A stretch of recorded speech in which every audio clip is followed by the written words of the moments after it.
خسر مطلب جب انسان سفر میں ہوتا ہے تو نمازوں کو آدھا کر دیتا ہے، کم پڑتا ہے. یہ خسر جو ہوتی ہے یاد رکھیے یہ صرف 3 نمازوں میں ہوتی ہے، 3، ایک ظہر، دوسری عصر اور تیسری عشاء. فجر 2 کی 2 پڑھیں گے، مغرب 3 کی 3 پڑھیں گے. ٹھیک. اب خسر 3 نمازوں میں کیا ہوتی ہے کہ آپ اس کو آدھا کر سکتے. ظہر کی 4 کے بدلے 2، عصر کی 4 کے بدلے 2، عشاء کی 4 کے بدلے 2. تو میں کہوں گا عام زبان میں خسر صرف 4 رکعت کی نماز ہوتی ہے جو 2 ہو جاتی ہے، 3 کی 3 رہیں گی اور 2 کی 2، فجر کی 2 2 رہیں گی. ورنہ بہت سے لوگ ایسے تھے جو میں نے دیکھا فجر کی 2 کی جگہ 1 پڑھتے تھے، بولا خسر میں تو سب نمازیں آدھی ہو جاتی. وہ مسئلہ تو تب کھلا کہ انہوں نے ایک بار مغرب کی نماز پڑھنا چاہیے خسر، مطلب 1.5 کیسے پڑھنا بولے.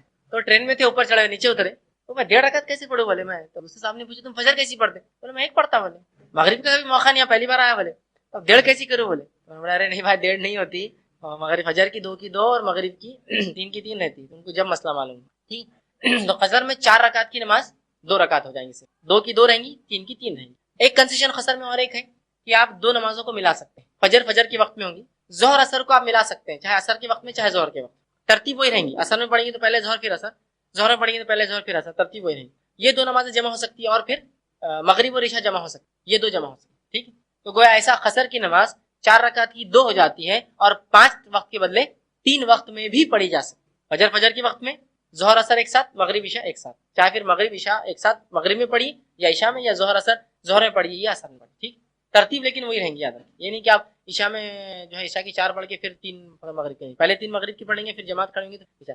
جماعت کے ساتھ ہے تو پوری پڑھنا پڑیں گی، اس میں خسر نہیں ہو. ہاں پوری جماعت سفر میں اور کرنا چاہے خسر تو کر سکتی ہے. اختیار یہ بھی آپ کو کہ خسر چاہے تو کرے، خسر نہ چاہے تو نہ کرے. آپ صلی اللہ علیہ وسلم کے دور میں کچھ صحابہ نے خسر کیا، کچھ نہیں. آپ نے دونوں کو کچھ نہیں کہا، چاہے تو کرے چاہے تو نہ کرے. جیسا کہ جہاد میں روزے رکھتے تھے کچھ صحابہ، کچھ نہیں بھی رکھتے. آپ نے جس نے رکھا اس کو بھی کچھ نہیں کہا، جس نے نہیں رکھا اس کو بھی کچھ نہیں کہا. تو یہاں خسر میں بھی آپ چاہے تو رکھیں چاہے تو نہیں رکھیں، آپ کو انشاءاللہ اس میں کوئی حرج نہیں.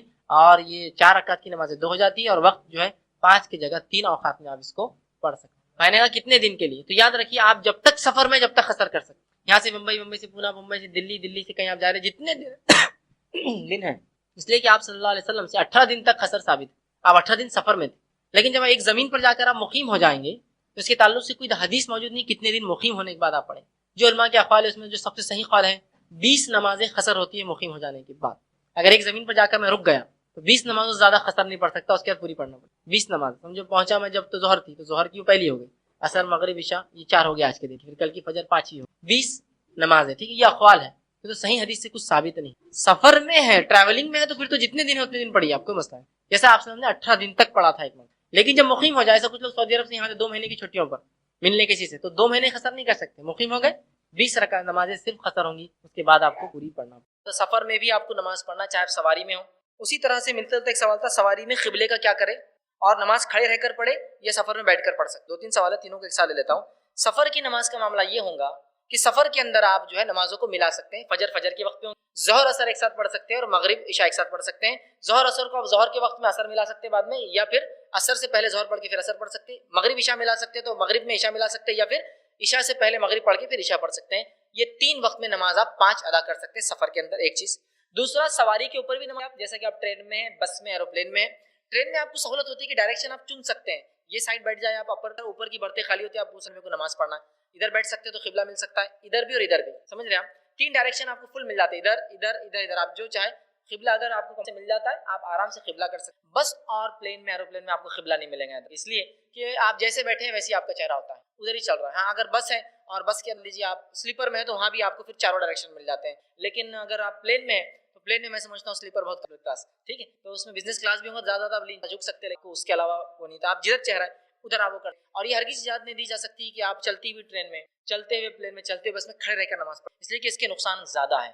آپ جب مجبور ہو کھڑے رہنے کی سخت ہو، لیکن پھر بھی حالات مجبور کر رہے ہیں، پلین میں آپ جا رہے ہیں، وہ ایک تو ڈائریکشن اس کا اونچا ہوتا ہے اور آپ بولیں گے نہیں میں کھڑے رہ کے نماز پڑھنا ہے، پھر وہ آپ کو اجازت نہیں دیتے ہیں، پھر وہ بیٹھ کے بھی نہیں دیں گے، پھر بولیں گے آپ ڈسٹرب کر رہے ہیں پورے. تو آپ جگہ پہ بیٹھے رہیں، آپ باوضو ہو، اور وضو کے بعد آپ جدھر آپ کا چہرہ ہو آپ ادھر ہی رکعت باندھ لیں. اس لیے کہ اگر ہاں جو گاڑی کو آپ روک سکتے ہو، جیسا آپ اپنی پرائیویٹ بس میں جا رہے ہیں، پرائیویٹ گاڑی میں، تو اللہ کے رسول صلی اللہ علیہ وسلم جب فرض نماز پڑھتے تو اتر کر پڑھتے نیچے اور قبلے کی طرف، اور نفل نماز آپ کو اونٹ پر پڑھتے ہوئے دیکھا گیا جبکہ قبلہ اس طرف تھا اور آپ اس طرف دیکھ کر پڑھ رہے تھے. مطلب جدھر سواری کا منہ ہو ادھر آپ چہرہ کر کے نماز پڑھیں نفل میں. اور فرض میں دیکھا گیا کہ آپ اتر کے پڑھتے تھے. لیکن میں کہوں گا پرائیویٹ گاڑی نہیں ہے تو آپ روک بھی نہیں سکتے، ایروپلین ہو گیا، ٹرین ہو گئی، پرائیویٹ بس نہیں تو آپ روک نہیں سکتے. تو لہٰذا آپ کو جو ڈائریکشن اور سمت ملے اس سمت چہرہ کر لیجیے، کیونکہ فرض چھوڑا تو نہیں جا سکتا. 3 دن کے سفر، 2 دن کے سفر کیسے چھوڑیں گے آپ؟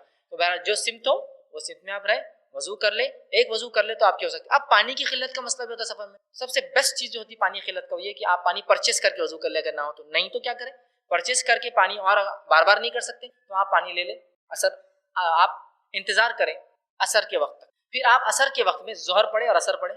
1 گھنٹہ یا 1.5 گھنٹہ بیٹھنے کے بعد آپ کو مغرب شروع ہو جاتی ہے. اب پھر سے وضو کا ٹائم نہیں ہے. اچھا کبھی وضو کا پانی ہے، اتنی ٹرین بھری ہوئی ہے کہ آپ کو قدم رکھنے کو جگہ نہیں. اگر وضو کرنے جانا ہے تو وہ سپر مین یا اسپائڈر مین بن کے جانا پڑتا ہے، اوپر سے نیچے تو جا ہی نہیں سکتے آپ. اور اٹھنے کے بعد مسئلہ ہے، محرم عورت ساتھ ہے، پھر وہ ہو سکتا ہے کوئی بیٹھ جاتا ہے، اس کو تکلیف، بچے ہیں نا، نہیں ہوتا ہے. وضو کر کے پھر بیٹھ جائے کی جگہ. پھر مغرب کا انتظار کیا، مغرب کا وقت ہوتی، مغرب کی 3 پڑھی اور عشاء کی پڑھ لی اور ختم ہو گیا آپ کا. دیکھیے ایک ہی وضو سے آپ نے 4 نمازیں نپٹا لی. فجر کے ٹائم پہ یہ 2 ٹائموں میں آگے پیچھے کرے تو یہ بہت آسانی سے ہو جاتی ہے. اب وضو کا پانی کا مسئلہ ہے تو میں لوگوں کو کہتا ہوں کٹ، نماز کٹ اپنے ساتھ رکھیے. ایک مصلی چھوٹا سا پتلا، موٹی جانماز ضرورت نہیں کہ بہت جگہ لیتی، پتلا آتا پلاسٹک کا تاکہ کہیں بھی بھیج جائے.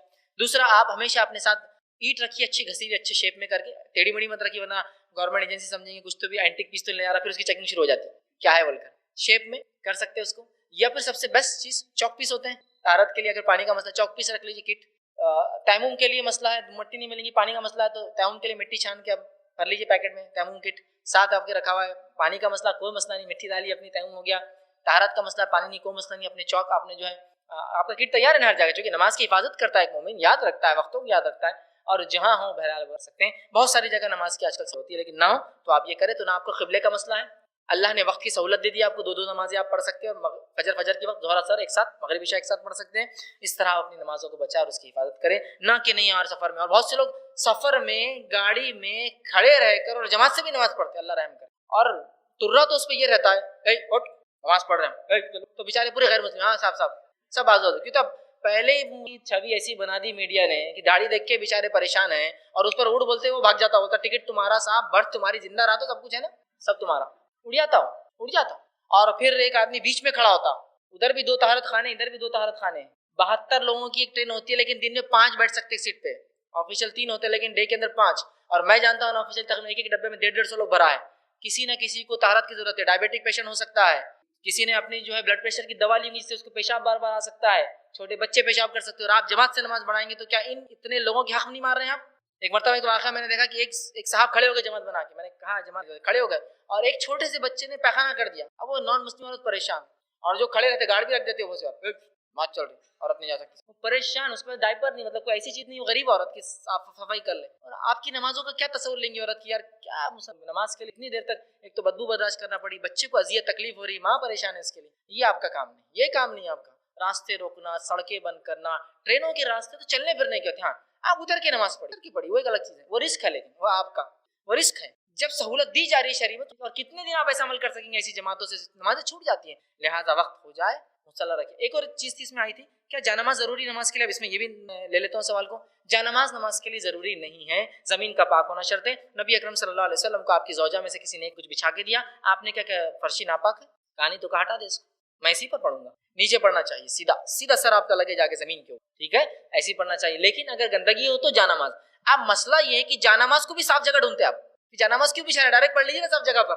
جانماز تو وہاں ضرورت ہے جہاں جگہ خراب ہے. اب جانماز کو بھی ایک جگہ ڈھونڈتے، تو سب سے اچھا پلاسٹک کی جانماز جس کی، تاکہ پانی بھی ہو تو کوئی مسئلہ نہیں، وہ کوٹنگ بن جائیں گا اس پہ، آپ کی نماز میں کوئی خلل نہیں آئے گا اس سے. پلاسٹک کی ہوتی ہے نا، اگر پانی ہو اچھا گندا دونوں بھی ہو تو کوئی مسئلہ نہیں، آپ جس جگہ ہے وہ جانماز آپ کی صاف ہوتی ہے. تو بہرحال ہم کو نماز ادا کرنا ہے ہر جگہ، اس میں کوئی چھوٹ نہیں، نہ سفر نہ کسی کو. تو لہٰذا سفر کے تعلق سے، سواری کے تعلق سے، قبلے کے تعلق سے تقریباً باتیں اس میں آ گئی. وقت اور قبلہ تو جاننا آج کل سب سے آسان کام ہے. اینڈرائڈ ہینڈ سیٹس آپ کے سب کچھ بتا دیتے ہیں.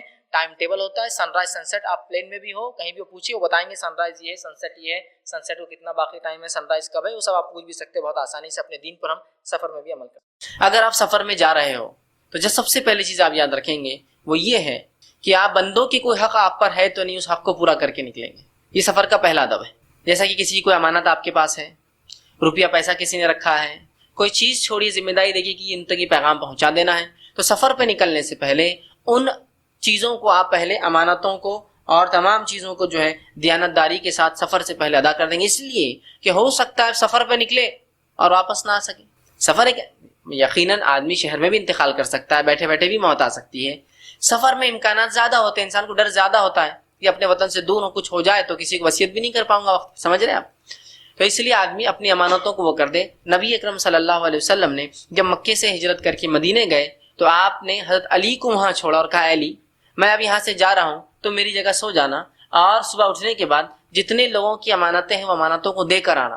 تو اس سے ایک بات پتہ چلی یہ کہ سفر سے پہلے امانتیں لوگوں کی لوٹانا ضروری ہے, اور اگر ذاتی طور سے نہیں لوٹا سکتے ہیں تو کسی کو ذمہ داری دے کے جائیے کہ آپ لوٹا دیں. جیسا کہ میں سفر کو جا رہا ہوں, حج کا ہو سکتا ہے, تجارت کا ہو سکتا ہے, بھائی مجھ پر یہ امانت ہے کہ سوسائٹی کا کچھ پیسہ میرے اکاؤنٹ میں رکھا ہے, تو اگر کچھ ہو جاتا ہے تو یہ پیسہ یاد رکھنا اتنے ہزار سوسائٹی کا ہے, وہ نکال دینا میرے اکاؤنٹ سے, چونکہ وہ میرے پاس رکھا تھا. اسی طرح مجھ پر وہ پیسہ ادھار ہے, اگر مجھے کچھ ہو جاتا ہے تو یہ ادھار پیسہ جو ہے آپ ان کو چکا دینا, چونکہ مجھ پر ادھار ہے. اسی طرح جو ہے فلاں شخص نے مجھ کے پاس کچھ سونا چاندی کچھ مال تجارت میرے پاس رکھ چھوڑا ہے, میرے ویئر ہاؤس میں, میرے ایکسٹرا جگہ, میرے گیریج میں, میرے تجوری میں, میرے لاکر میں, میرے اکاؤنٹس میں, تو لہٰذا اگر وہ مستحق آ جائے یا وہ شخص آ جائے جس کا یہ مال تھا تو آپ اس مال کو لوٹا دینا. تو وصیت کر جائے, بتا جائے, امانت ہو تو لوٹا جائے. سفر ایسا ہو کہ لگتا ہے آنا محال ہو, کچھ اسفار ایسے ہوتے ہیں جیسا کہ آپ جو ہے تجارت کی غرض سے کہیں جا رہے ہیں یا حج کی غرض سے جا رہے ہیں. یہ ان سفروں کو آپ اگر تھوڑے زمانے پیچھے لے جائے, ایسے 25 سال پہلے بھی تو پانی کے جہاز سے لوگ جاتے تھے, 30 دن 40 دن 60 دن تو صرف جانے کو لگتے تھے, اور بیماریوں کا مسئلہ اور بڑے ایکسیڈنٹس اور بہت عام تھے. آج بھی ہوتے ہیں لیکن اس مقابلے میں بہت درجہ کم ہے آج ان کا. ٹھیک, ہوائی سفر ہم آسانی سے کر کے 2-3 گھنٹے میں پہنچ جا رہے ہیں ایک زمین سے دوسرے زمین. ٹھیک, لیکن اس میں بھی آپ یاد رکھیں گے کہ کچھ سفر ایسے ہوتے ہیں کہ بھائی ویزے کے مسئلے ہیں, میں جا تو رہا ہوں لیکن بعد میں میرا پاسپورٹ ہو سکتا ہے, میرا کفیل ہوتا ہے نا, ایسے بھی مسائل ہوتے ہیں. تو میں یہاں پوری امانتیں دے کر سونپ کر بتا کر جاؤں کہ بھائی ان کا یہ, ان کا وہ, مجھ پر اتنا ہی دے دینا, ان کا اتنا ہی دے دینا, اور جن سے کچھ لیا دیا ہے ان کو بتا کر جائے میں جا رہا ہوں, ورنہ آپ بھاگ جائیں گے اور وہ مطلب آپ دینے کی نیت سے جا رہے ہیں لیکن وہ کہیں گے دیکھو بھاگ گیا ہو میرا مال لے کر. تو آپ یہ کام سب سے پہلے کریں گے, اس لیے کہ اللہ اپنے حق معاف کر سکتا ہے کہ وہ سفر میں نماز چھوٹ گئی تھی, روزہ نہیں رکھ پایا, معاف کر دے گا, ہو سکتا ہے توبہ اللہ قبول کر لیں گا, لیکن بندوں کے حق معاف نہیں ہوتے. تو لہٰذا سب سے پہلے امانتوں کو لوٹا دے. قرض ہو تو لکھ دے, بتا دے. قرض دار ہو تو کسی کو بتا دے جس سے قرض لیا ہے کہ بھائی میں جا رہا ہوں, انشاءاللہ العزیز لوٹنے پر آپ کا قرض واپس دے دیا جائے گا. اب سفر کی نوعیتیں آگے پیچھے ہو سکتی, چھوٹا سفر بھی سفر ہے, بڑا سفر بھی سفر ہے, سفر ہوتا ہے یاد رکھ. ٹھیک ہے, تو لہٰذا سب سے پہلا کام آپ یہ کریں گے ادب اور اخلاق میں, سفر کے آداب. دوسری چیز سفر کے اندر جو لحاظ رکھیں گے, دوسرا پوائنٹ جو ہے وہ یہ ہے کہ سفر کا خرچ جو آپ کریں وہ حلال پیسے سے ہو. مطلب آپ اب یہ مت سوچیے کہ خالی سفر کا پیسہ ہی حلال ہونا چاہیے, باقی میں حرام کما سکتا ہوں. میرا بولنے کا مقصد یہ ہے کہ انسان ہر جگہ کوشش کرے سفر میں بھی جو پیسہ استعمال ہو رہا ہے وہ پیسہ ہمارا حلال ہو. اس بات کو یقینی بنائے کہ یہ پیسہ میرا حلال ہو, اور اس کے لیے میں کوشش کروں گا اور سفر کو ایسا کروں گا. ٹھیک ہے, تو پیسہ ہمارا سفر کے جائے تو حلال ہو, اس کے خرچ کے لیے جو پیسہ آپ لے رہے ہیں وہ اس کے لیے جو حلال ہو, اور اتنا اپنے گھر چھوڑ جائے کہ اگر وہ نہ لوٹ پائے یا کچھ اللہ نہ کرے ہو جائے تو اس کے بیوی بچوں کا کچھ خرچ نکل جائے, یا اگر وہ سمجھے 10 دن 15 دن کے لیے جا رہا ہے, 1 مہینہ جا رہا ہے, 3 دن جا رہا ہے, تو کم از کم ان ایام کے جتنے دن وہ گھر سے دور رہیں گا کچھ نہ کچھ کر جائے جو ضرورت ہوتی ہے, جتنا لگتا ہے. مثال کے طور پر 4 دن آپ سفر جا رہے ہیں, 4 دن میں کیا خرچہ ہو سکتا ہے بیوی بچوں سے, اتنا سفر خرچ مطلب ان کے لیے چھوڑ جائے تاکہ وہ 4 دن 5 دن کسی سے مانگنے پر یا مجبور نہ ہو. ورنہ کیا ہوتا ہے لوگ مجبور ہو جاتے ہیں, بیوی مانگ رہی ہے, شوہر چلا گیا اور دے کر نہیں گیا, بھول گیا. ٹھیک, تو ایک سب سے پہلے سفر خرچ حلال پیسے سے کرے, سفر میں جو خرچ کرے. دوسرا, سفر پر جانے سے پہلے اپنے اہل و عیال کو اتنا مال دے کر جائے جتنا کم از کم سفر سے آنے تک آپ کو لگے. اب سفر لمبا ہے, حج کو جا رہے ہیں, کئی دن کا ہوتا تھا, اس زمانے میں تو مہینوں کا ہو جاتا تھا. پاسپورٹ ویزا کے مسائل آگے پیچھے ہو جائے تو کہیں دن لوگ اٹک جاتے تھے, کہیں سال بعد بھی کبھی ریٹرن واپس آتے تھے. اتنا تو کوشش کرے کہ پھر ایسا کچھ نظم کر کے جاؤ کہ میں 4-6 مہینے نہیں ہوں تو 6 مہینے کیا چلیں گا. بڑے بھائی صاحب کو بول کے جائے کہ میں اب جا رہا ہوں, 2 مہینے کا تو خرچہ رکھ چکا ہوں, 4 مہینے کا رکھ چکا ہوں, آگے پیچھے ہو جائے تو آپ ذرا دیکھ لینا بھی بچوں. ٹھیک ہے, کچھ نہ کچھ ان کا انتظامات کر جو ہے جانے کی کوشش کریں. ٹھیک, یہ دوسری چیز آپ لحاظ رکھیں گے جب آپ سفر جائیں گے. ٹھیک ہے, اسی طرح تیسری چیز جو سفر میں آپ کریں گے وہ یہ ہے, جو اس کے ادب اور اخلاق میں شامل ہے, وہ یہ ہے کہ سفر کے لیے ایسے ساتھیوں کو آپ چنیں کہ جو متقی اور پرہیزگار ہو, جن کی صحبت میں آپ سفر کریں. اس کا بڑا فائدہ ہے. 3 سے 4 یاد رکھیے, یا اس سے زائد.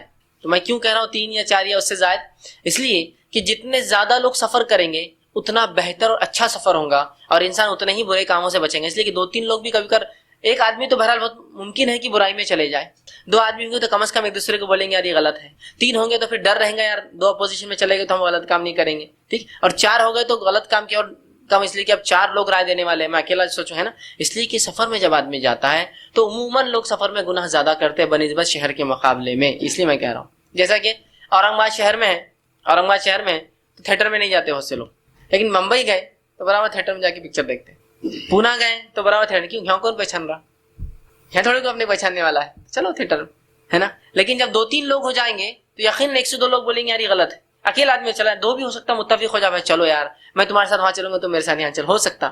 اب وہ دوسرا آدمی کہے میں 3 گھنٹے کہاں کھڑا ہوں، چلو چلے جاتا ہوں، ہے نا، ہو سکتا گناہ میں وہ شامل ہو جائے.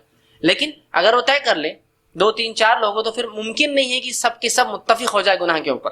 بہت ڈر ہوتا ہے انسان کو نہیں کریں گا، اسی لیے 2-3. اور نبی اکرم صلی اللہ علیہ وسلم اس تعلق سے ہم کو وصیت بھی کی. تو سفر میں 3 یا 4 یا اس سے زیادہ لوگوں کو آپ طے کریں اور متقی اور پرہیزگار لوگ آپ کے ساتھ رہیں، اس بات کو آپ طے کریں. نبی اکرم صلی اللہ علیہ وسلم اس تعلق سے فرماتے ہیں، اور آپ نے کہا یہ سنن ابو داؤد کی اور ابن ماجہ کی روایت، آپ نے فرمایا الراکب شیطان والراکبان شیطانان وثلاثۃ رکب. آپ صلی اللہ علیہ وسلم فرماتے ہیں، کہتے ہیں اکیلا سوار، اکیلا مسافر شیطان ہے، 2 مسافر شیاطین ہیں، 1 سے زیادہ 2 ہو گئے. اور جب 3 ہو جاتے ہیں تو آپ سب فرماتے ہیں 3 قافلہ ہے. 3 ہو جائے تو اب یہ قافلہ بن گیا، اب امکانات کم ہیں برائی کی. تو اکیلے مسافر کو آپ نے کیا کہا؟ شیطان. وہ اس اعتبار سے کہا، ٹھیک ہے، مطلب یہ نہیں کہ کوئی اکیلا سفر میں جا رہا آپ بولیں گے تو شیطان جا رہا، اس معنی میں نہیں. اس معنی میں کہ اکیلے مسافر کو شیطان آسانی سے اچک سکتا ہے. جیسا یہاں سے آپ سفر پہ نکلے، کسی شہر میں رکے، شیطان بول سکتا ہے یار یہاں ادھر چلو، ادھر اچھی شراب ملتی پی لو، وہاں کون دیکھنے والا ہے تم کو. کسی اور مقام پہ جائے تو اس کو شیطان بہکاتے بھائی یہاں یہ چیز ہوتی ہے دیکھ لو کیا جاتا ہے نا، بہکا سکتا ہے. یہاں یہ کام ہوتا ہے حرام کاری کر لو کیا ہوتا ہے نا. اکیلا آدمی رہا تو یہ شیطان ہے، وہ امکانات زیادہ ہے اس کے گناہ میں ملوث ہونے کے. اب اگر 2 مسافر ہیں تو آپ نے فرمایا وہ دونوں بھی شیطان ہے، اس لیے کہ ایک آدمی دوسرے کو متفق کر سکتا ہے، انفلوئنس میں لا سکتا ہے. سمجھ رہا ہے بات کو کہ نہیں؟ چلو یار کر لیں گے یار. اب آپ سواری میں جا رہے ہیں، متقی پرہیزگار لوگ نہیں، اس نے روک دیا گاڑی تو آپ کو بھی روکنا پڑے، چاہے آپ اس گناہ میں نہیں ہے لیکن آپ اس دکان کے سامنے، اس در کے سامنے، اس گھر کے سامنے، اس برائی کے سامنے کھڑے تو ہیں لوگ، وہ تو دیکھ رہے نا کہ ٹھیک ہے یار یہ آدمی اندر تو نہیں لیکن باہر کھڑا ہے، کچھ نہ کچھ تو بات ہے. تو کہا 2 بھی جو ہے شیطان آسانی سے بہکاتا ہے. ہاں 3 ہو تو پھر قافلہ ہے، 3 ہو تو قافلہ ہے.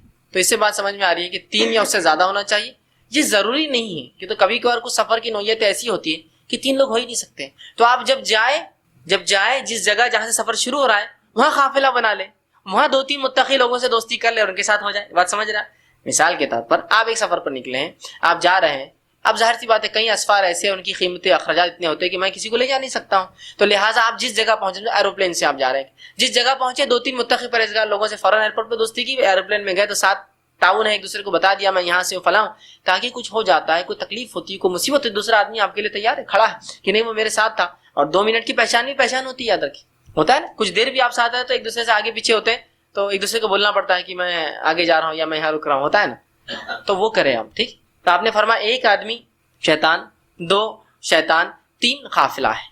تو کوشش کرے آپ جا کر وہاں بنا لے، لوگوں کو تیار کر لے اپنے ساتھ ہونے کے، ٹھیک. اسی طرح نبی اکرم صلی اللہ علیہ وسلم نے اکیلے سفر کرنے سے تو منع کیا. آپ صلی اللہ علیہ وسلم فرماتے اور کہا، آپ نے فرمایا، یہ صحیح بخاری کی روایت ہے، فرمایا لو ان الناس يعلمون من الوحدة ما اعلم ما صار راكب بلين وحدہ. آپ صلی اللہ علیہ وسلم فرماتے اور کہتے ہیں اگر لوگوں کو اکیلے سفر کرنے کے نقصان بتا دیے جائے جو مجھے بتا دیے گئے، مطلب آپ صلی اللہ علیہ وسلم کو بذریعہ غائب اللہ نے اس کے نقصانات بتا دیے تھے، تو لوگوں کو اگر اکیلے سفر کرنے کے نقصانات بتا دیے جائے جو نقصانات اللہ نے مجھے بتائے، تو آپ صلی اللہ علیہ وسلم فرماتے معلوم ہے تو کوئی بھی رات میں اکیلا سفر نہیں کرے گا.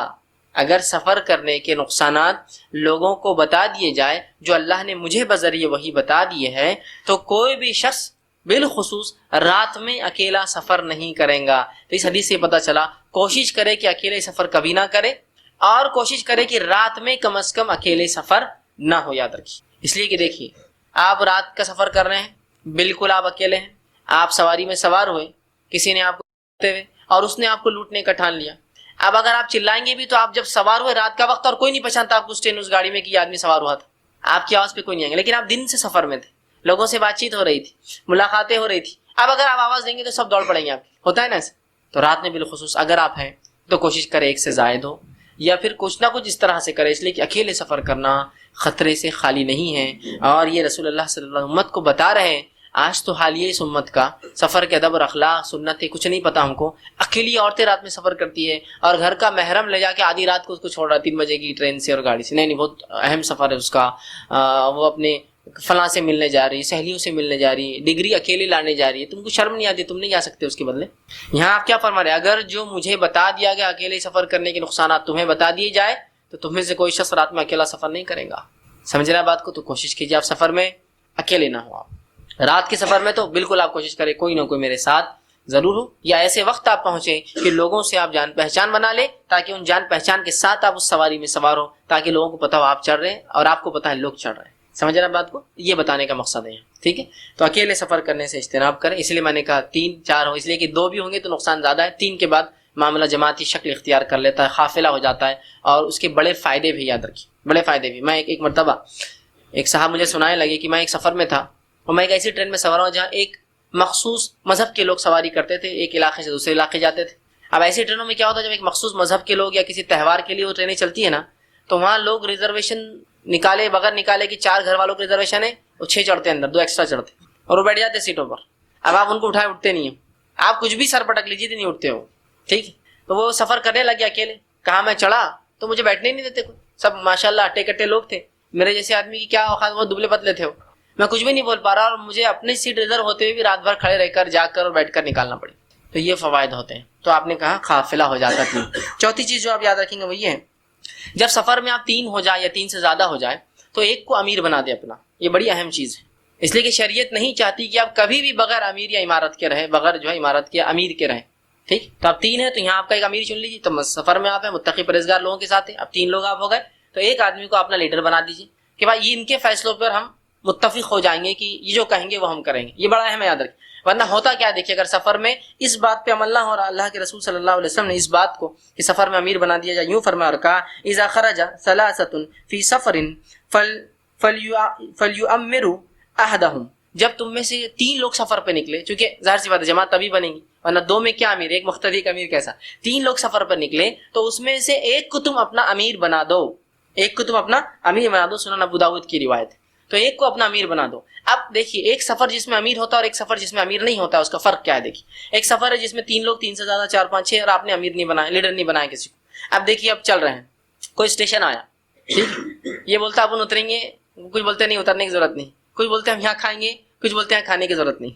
سمجھ رہے بات کو؟ ایک لیڈر ہے، خاموش بیٹھ جاؤ یہاں نہیں کھانا ہے اپنے کو، خاموش بیٹھ جاؤ نہیں کھانا ہے اپنے کو. کچھ بول رہے اسٹیشن سے خریدیں گے، کچھ بولتے وہ پینٹری کار جو اندر جو کینٹین ہوتی ہے اس سے خریدیں گے. کچھ بولتے یہاں کا کھانا اچھا ہوتا ہے، کچھ بولتے اسٹیشن کا کھانا اچھا ہوتا ہے. اب کیا ہوگا؟ 3 بول رہے ہم وہاں سے لاتے، 3 بول رہے ہم نیچے سے لاتے، 3 بول رہے ہم نہیں کھاتے. بھائی دونوں میں ہم کو ڈر لگ رہا. آپ کو لیڈر ہے، ہم کو پینٹری کار یہاں سے خریدنا ہے تو خریدنا ہے، نیچے سے لینا ہے تو لینا ہے. ہم اسٹیشن پہ اترے، رکشے سے جائیں گے، سائیکل رکشے سے جائیں گے، بس کرتے، پرائیویٹ کار کرتے. کیا کرتے؟ 2 بول رہے ہم پرائیویٹ کار میں جائیں گے، ایک بولتا سائیکل رکشہ اچھا رہتا، 2 بولتے یہیں تو پیدل چل جائیں گے. کتنا اختلاف ہے، لیڈر ہے ان کا. ہم سب جو ہے سائیکل رکشے سے جائیں گے، 2 کر کے بیٹھ جاؤ خاموشی سے. سب جا کے بیٹھ گئے. ہم یہ ہوٹل میں رکیں گے، نہیں وہ باز والی ہوٹل اچھی ہے، میں وہاں رکا تھا بہت اچھی ہے، ابا بولتے کہ یہ ہوٹل اچھی ہے، چچا آئے تھے تو بہت اچھی ہوٹل تھی. سب اختلاف کر رہے ہیں. ان کا لیڈر ہے دیکھیے میں طے کروں گا کیا ہے، میں جا کے دیکھتا ہوں، مجھے پسند آ جاتا ٹھیک. تو کتنے فائدے ہیں نا. ٹھیک، ہوٹل میں جا رہے ہیں، آپ کیا آرڈر کرنا ہے، یہ بول رہا میرے کو فلاں منگاؤ. وہ 2 لوگ 3 لوگوں کا کھانا ہوتا ہے، آپ تمہارا اکیلے کے نہیں منگا نہیں سکتے. وہ بولتا نہیں وہ کھانا ہوگا وہ اچھا ہے. ان کا ایک لیڈر ہے، لیڈر بولیں گا رکو مشورہ لو، بتاؤ مجھے، ہم 6 لوگ ہیں، ہم 3 قسم کے کھانے منگا لیں گے، 2 لوگ کھا سکتے ہیں اور وہ مختلف کھانے آ جائیں گے، بس ختم ہو گیا. لیکن دیکھیے اگر امیر نہ چنے تو یہ 2 بولتے ہم ادھر بیٹھ رہے، پھر ہم اپنا کھا رہے ہیں. ایک ساتھ جا کے بھی جماعتی وہ نہیں آتا، پھر وہ بولتے ہم ادھر کھا رہے، یہ 2 بولتے ہم ادھر کھا رہے. اور وہ بیچارہ ایک جو لے جانے والا رہتا بولتا میں اکیلے کھاتا، جان دو اب تم لوگ سب چلے. جاتے ساتھ لیکن دل ملے ہوئے نہیں ہوتے. تو یہ بڑی اہم چیز آپ نے فرمایا، جب تم میں سے 3 لوگ سفر کر رہے ہو تو ایک کو لیڈر بنا دو. بس اب اس کی بات آپ کو ماننا ہے، رکنا کہاں ہے، کھانا کہاں ہے، چلنا کہاں ہے. اور ظاہر سی بات ہے آپ ایسے انسان کو بنائیں گے جو ایکسپیرینسڈ ہو. ٹھیک، اس میں وہ نظم نہیں ہوتا. کچھ لوگ اس کے قائل ہوتے ہیں کہ پچھلے سفر میں تم بنے تھے نا امیر، تو یہ سفر ہے میں بنوں گا.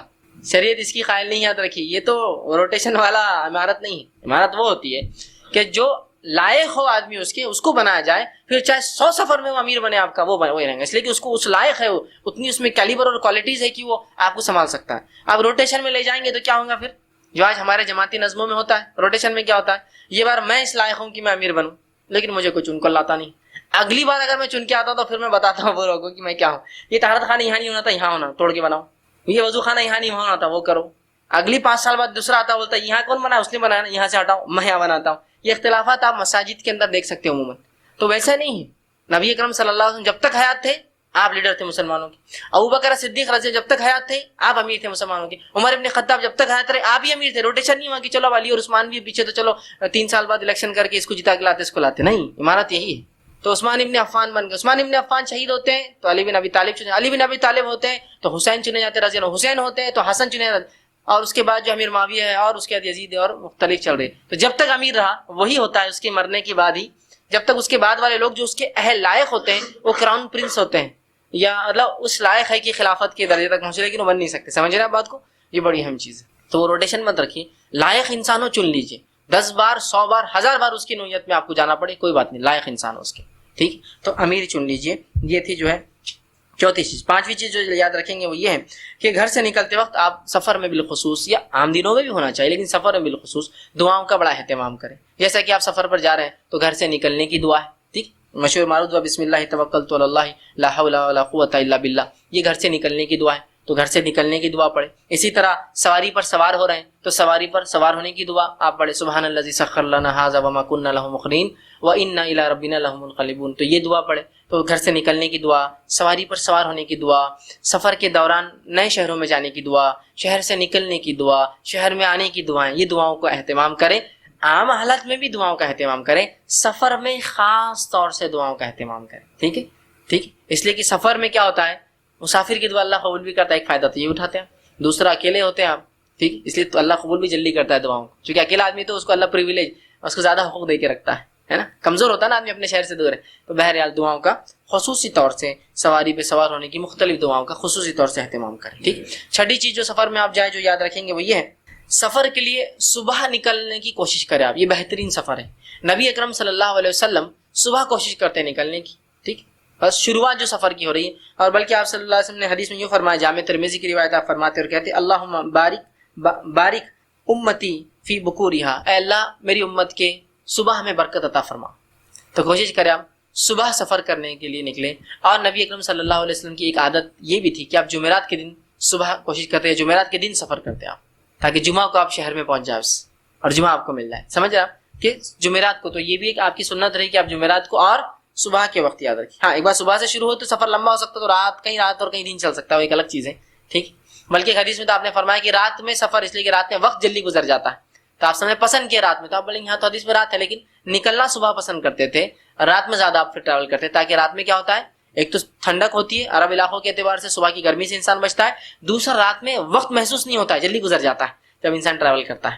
آج کے دور میں بھی اس چیز کو آپ فائدہ اٹھا سکتے ہیں. بہت سے لوگ بزنس میں رات میں ٹریول کرنا پسند کرتے ہیں. اس کے خطرات اپنی جگہ لیکن اس کے فوائد بھی اپنی جگہ ہے نا.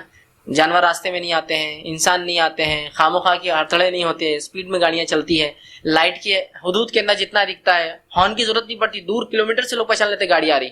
دن میں کیا ہوتا ہے ہارن بجائے کبھی نزدیک آئے بھی تو آدمی دیکھ نہیں پاتا گاڑیوں کو, ہوتا ہے نا, لیکن رات میں لائٹ سے پہچان لیتا ہے تو بڑے فائدے. بہرحال تو آپ سب رات میں کہتے تھے کہ کرو اس لیے کہ اس میں وقت محسوس نہیں ہوتا ہے, اور شروع لیکن صبح کے وقت کرتے, اور جمعرات کو آپ نے اسفار کہیں سفر کیے. ٹھیک, تو آپ یہ بھی چیز کو ذہن میں رکھ سکتے. کوئی ضروری نہیں, سفر تو انسان کی ضرورت کے تحت کبھی بھی ہو سکتا ہے, خیال رکھ سکتے. اگر آپ کا آپشن ہے, مواقع ہے کہ بھائی کب آنا چاہتے ہیں آپ جمعرات جمعہ ہے تو جمعرات کا آپ آپشن لے سکتے ہیں. ٹھیک, اسی طرح 7ویں چیز جب سفر میں آپ اور اگر اونچی جگہ آپ چڑھ رہے ہو تو اللہ کی تکبیر بیان کریں. ابو ہریرہ رضی اللہ عنہ فرماتے ہیں, یہ جامع ترمذی کی روایت ہے, آپ صلی اللہ علیہ وسلم نے فرمایا اور کہا علیک بالتقوی اللہ والتکبیر علی کل صرف. آپ صلی اللہ علیہ وسلم نے دیکھا ایک صحابی سفر پر جا رہے ہیں تو آپ نے فرمایا تم اللہ کا خوف اور ڈر لازم پکڑو.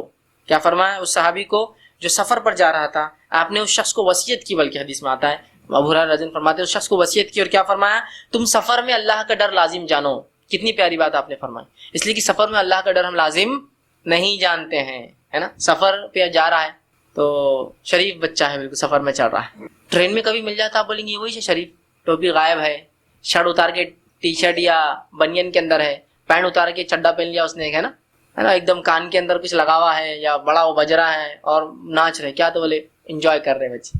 سفر میں اللہ کا تقوی, چونکہ کوئی دیکھنے والا نہیں. کتنی پیاری بات کیا, سفر پہ انسان نکلا ہے, شہر اورنگ آباد کا رہنے والا ہے, احترام, بڑی عزت یافتہ جو ہے خاندان کا ہے, احترام ہے, ان کی گھر کی عورتیں پردے میں مشہور ہے, لیکن بمبئی میں وہ شخص مل جاتا ہے, بولتی کون سی عورت کے ساتھ گھوم رہا ہے یار یہاں, چونکہ اس کو پردہ نہیں رہتا. بعد میں پتہ چلتا ہے کہ اس کی بیوی تھی, وہ اورنگ آباد میں پردہ کرتی لیکن بمبئی میں پردہ نہیں کرتی. کیوں؟ بمبئی میں کون پہچانتا اپنے کو. تو کہ پردہ اللہ کے ڈر تقوی کے لیے نہیں, اورنگ آباد والوں کے لیے ہے. یا بتانے کے لیے ہوا نا. پھر ایسا جو عورت پردہ کرتی ہے اس کے لیے پردہ ہندوستان میں بھی ہے, پردہ اورنگ آباد میں بھی ہے, پردہ امریکہ میں بھی ہے, پردہ چاند پر بھی جائے تو پردے میں رہیں گی. اور جس کے لیے نہیں ہے تو وہ تو خالی ایک رسمی ہے کہ اورنگ آباد میں ہے تو ہمارا خاندان تہذیب یافتہ مانا جاتا ہے تو پہن لو, نہیں تو اتار لو. تو سفر میں اللہ کا تقویٰ بڑا ہے. سفر پہ انسان جاتا ہے, گناہ معصیتیں کام کرتا ہے, تھیٹروں میں جا رہے ہیں, پکچریں دیکھ رہے ہیں, چھیڑ چھاڑ چالو ہے, مالس میں گھوما جا رہا ہے. مقصد کیا ہے؟ خرید و فروخت نہیں, کچھ اور مقصد سے جا رہے ہیں. ٹھیک, خریدنا کچھ بھی نہیں, بس جا رہے ہیں مالس میں. کیا دیکھیں گے جا کے مالس میں؟ آپ جو چیزیں نہیں لے سکتے ان کو دیکھتے کھڑے رہیں گے آپ جا کر.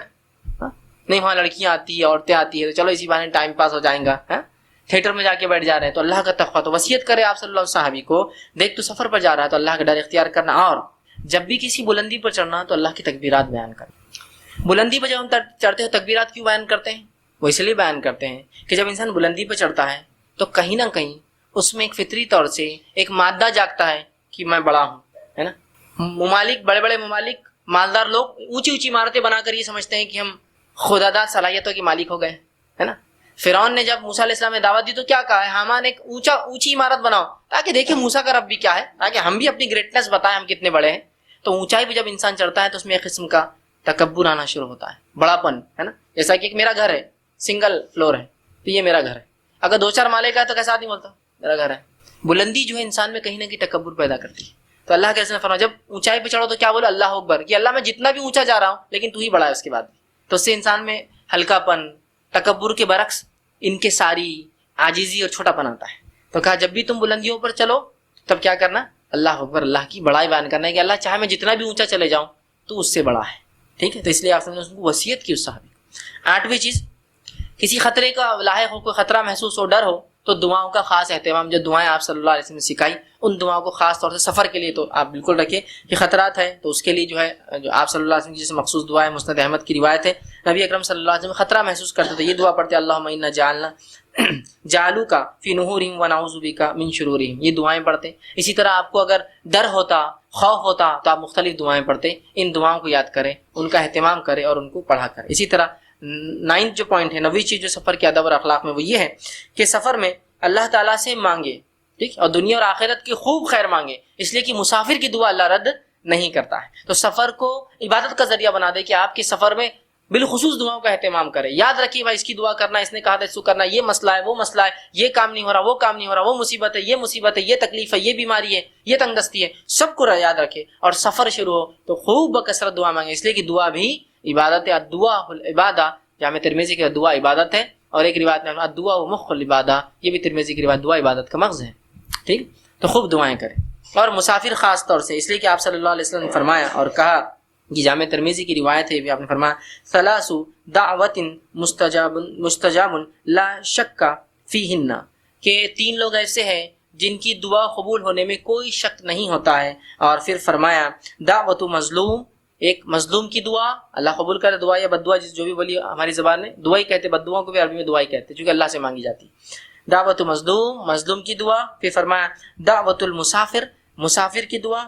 اور تیسرا فرمایا ودعوت الوالدی علی ولدی, اور باپ کی دعا بیٹے کے حق میں. 3 دعا تھی جس میں سے پہلا آپ نے فرمایا جو مظلوم کی, دوسرا مسافر کی. تو سفر میں خاص طور سے دعاؤں کا اہتمام کرے, چاہے تو دعاؤں کو یاد کرے کہ بھائی یہ شخص نے کہا تھا, اس میرے دوست نے کہا تھا, اس بھائی نے کہا تھا. اور آپ صلی اللہ علیہ وسلم صحیح مسلم کی روایت نے فرمایا مومن بھائی جب دوسرے مومن کے لیے غائبانہ دعا کرتا تھا اللہ اس کو کبھی رد نہیں کرتا. غائبانہ بول کر نہیں, میں بھائی تمہارے لیے بہت دعا کیا, یہ تو بول دیا آپ نے.